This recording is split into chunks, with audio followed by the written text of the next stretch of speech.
In this particular tutorial, ngatitarise the two questions on differentiation. Tione kuti anowekwa sei. Saka tikatarisa yakanzi number 12 ish yatoda kutanga nayo.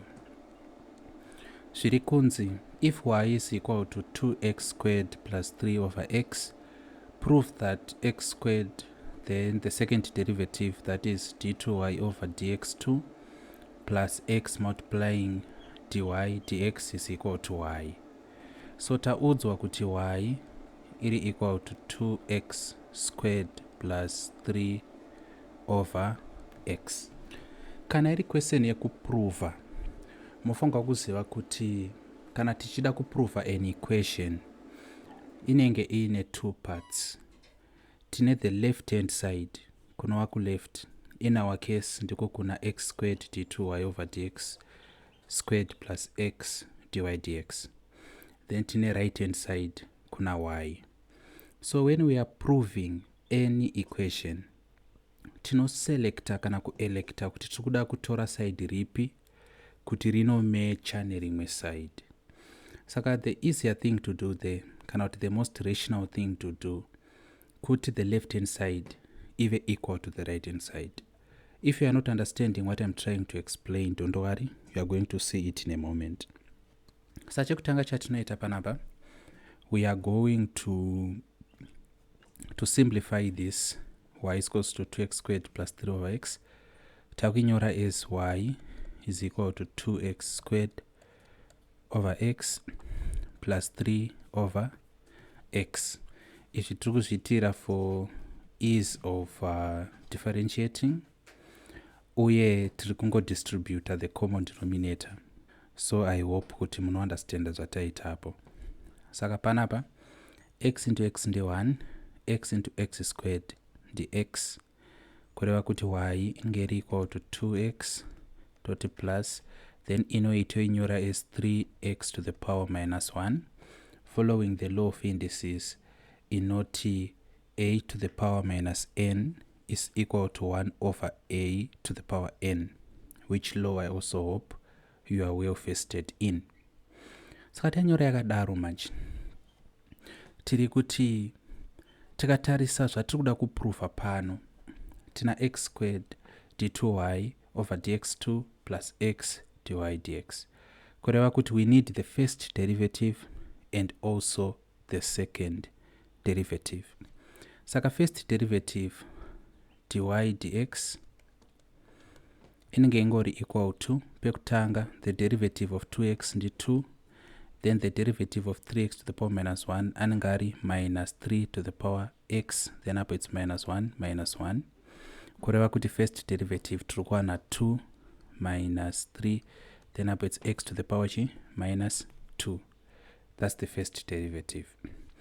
Now tawana the first derivative, tunofanirwa kuwana zvakare the second derivative. Saka second derivative ndio inonyorwa yakadai so. This is the second derivative, which is going to be equal to, saka second derivative to differentiate a derivative. Saka for the second derivative of y with respect to x, tinenge tichitsvaga the derivative of 2 minus 3x to the power minus 2. The derivative of 2 is 0 because it's a constant. Then what about the derivative of minus 3x to the power minus 2?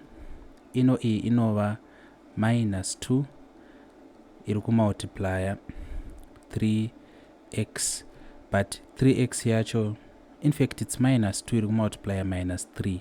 Ndatoita mistake panapa, but minus 2 anodona o multiplier minus 3, then up over x to the power minus 2 minus 1, like that. Saka minus 2 iri kudona ichi multiplier minus 3, x ichizowa to the power minus 2, power yoyo we also have to subtract minus 1 from it. So kana tadai so, this is then equal to what? Tikati minus 2 times minus 3, we get 6. Saka answer yedu ingeri 6x to the power minus 3. This is the second derivative. saka reason yatatsvagira first derivative nesecond derivative kuona kuti ku left hand side kweequation yatoda kuprova kune the first and the second derivative. Kana takuda kuchiita the proof manje tinenge takuita so tinenge takuti LHS notation iyi inotozikanwa kumaths kuti zvakamiririra left hand side. Saka left hand side is equal to, then tonyora left hand side yacho x squared d2y over dx2 plus x dy dx like this. This is the left hand side. Saka let us simplify the left hand side. Tirikuti x squared, then what is d2y over dx2? Ndio yatacalculate pano tukaona kuti ndiani ndi 6x to the power minus 3. This is adding x multiplying dy dx ndiani ndi 2 minus 3x to the power minus 2. So let us do it like this. This is going to be equal to, sapana plafongo safuti equal sign, because tichirungo simplify the left hand side. Saka what is that equal to? That is equal to x squared. Murukuzona x squared yacho tova taita say tova iri kumultiplier 6 over x cubed anditika plus then apa tova tati x ngatidai so toti 2 minus 3 over x squared like this to make life easier. Saka x squared yakunochekana ichipinda mna x cubed kuti pasare x, then panapa, so this is going to be equal to 6 over x, then it's actually plus x times 2 ndi 2x, then x times minus 3 over x squared ndi minus 3 over x. Those are true guys. Saka zvadai so tichaita sei? Ticharamba tichiweka, muchaona tichibuda zvakanaka. Ticharamba tichiweka. Saka kuweka kwedu manje kuri kudai so. Let us simplify this. Kana chida kusimplify apa, we can actually do this. This is equal to 6 over x plus 2x over 1. Anditika twadati minus 3 over x. What is going to be our common denominator panapa? We can say our common denominator, for the sake of convenience, ndi 1x. Tikati x into the common denominator, my x anocheka napo sara 1. 1 times 6 ndi 6. 1 into the common denominator, my 1 ocheka napo sara x. X times 2x, that's plus 2x squared. And x into the common denominator, my x anocheka napo sara 1. 1 times minus 3 ndi minus 3. Kureva kuti this is equal to, tinenge takuti 2x squared 6 minus 3, that's plus 3 over x. But kadzokera kweseni yedu hama dzangu, muri kuonera apa kuti zvanzi if y is equal to 2x squared plus 3 over x. Kureva kuti yatiri kuwana inoi 2x squared plus 3 over x, tinenge tichiti this is equal to y, then towatati this is equal to the right hand side, kureva kuti proved cannot proven. Ndozviri kuitika panapa. Saka tatora the left hand side kuti tiruda kuimechesa ne the right hand side.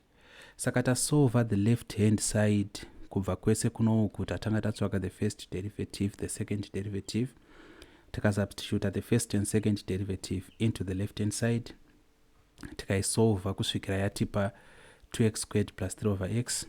Tikaona kuti ndiyo y because of this question. Kureva kuti tikazoti this is equal to y, it's also equal to the right hand side, kureva kuti it's proven. That's how it's done. Manzwisisa here what it was saying. Kana musina kunzwisisa, don't hesitate to ask. So I hope kuti number 12 manzwisisa. Let us go kune number 13. Saka 13 yakanzi y is equal to 3x squared plus 4x. Prove that x squared d squared y over dx squared minus 2x dy over dx plus 2y is equals to 0. So ndokumbira kuti mupause video iri muattempt number 13 mozotarisa pandinenge ndaweka kuti maigona here. This is very important because maths dzinoda kupracticewa kuti mudzinzwisise. Saka pano let us do what we just did on number 12. Y is equal to 3x squared plus 4x. Saka our decision panapa truda kubva ku left hand side tichienda ku right hand side. Pamucharamba muchita ma questions ekuprova kune ma questions amunobva ku right hand side muchidzokera ku left hand side. Kune ma questions amunobva ku right hand side moisira pa half mozoitora futi ku left hand side moisira pa half zofanana. Saka kupractice ndo zvakakoshera because munosangana nema situations akawanda ano increase ma chances enyu ekuti zvinozosetwa muzimsek munenge makambozviona. Familiarity is very important to mathematics. Saka taona kuti y is equals to 3x squared plus 4x. Tikatarisa tiri kuona kuti we need the first and second derivative. Saka dy dx inenge iri equal to 6x plus 4. Kureva kuti second derivative inenge ingori equal to 6. Ndoza zvakaita izvi. This is going to be relatively easier. Then tadaiso takuti chi left hand side is equal to tekopa sezvairi x squared d squared y over dx squared minus 2x dy dx plus 2y, and this is the left hand side. Kureva kuti this is going to be equal to x squared. Second derivative ndi 6 minus 2x. First derivative ndi 6x plus 4 plus 2y, like that. But 2y iyo manje ndipamusana pekuti y tatoudzwa kuti chimbori chii, we also have to substitute y. Saka this is equal to ngatitongosolva tichienda 6 times x squared ndi 6x squared, then apo inova chi minus 2x times 6x, that's 12x squared, so it's minus 12x squared. Apo yova minus 8x plus 2, but taudzwa kuti y ndiani ndi 3x squared plus 4x, like that. So let us keep on solving this. This is equal to tichati 6x squared tikati minus tikati, in fact tinogona kudai so tikati 6x squared minus 12x squared tinowana minus 6x squared, tatati minus 8x, then 2 times 3x squared, that's plus 6x squared, and 2 times 4x, that's plus 8x. Saka tiri kuzoona kuti minus 6x squared plus 6x squared zvinochekana zvichiita 0, minus 8x plus 8x zvoita 0, but tinogona kudai so collect like terms 6x squared minus 6x squared. Saka 6x squared iyi minus 6x squared, then plus 8x iyo minus 8x. Tiri kuona kuti this is equal to 0, which is equal to the right hand side. Kureva kuti proven. Zvenge zvatopera izvi. So ndo maitiro atinozviita madzangu. Kutora a certain side, be it the left hand side kana right hand side, toidrive kusvikira yava equal to the other side. Patinongosvika pa that realization tinenge tatoprova.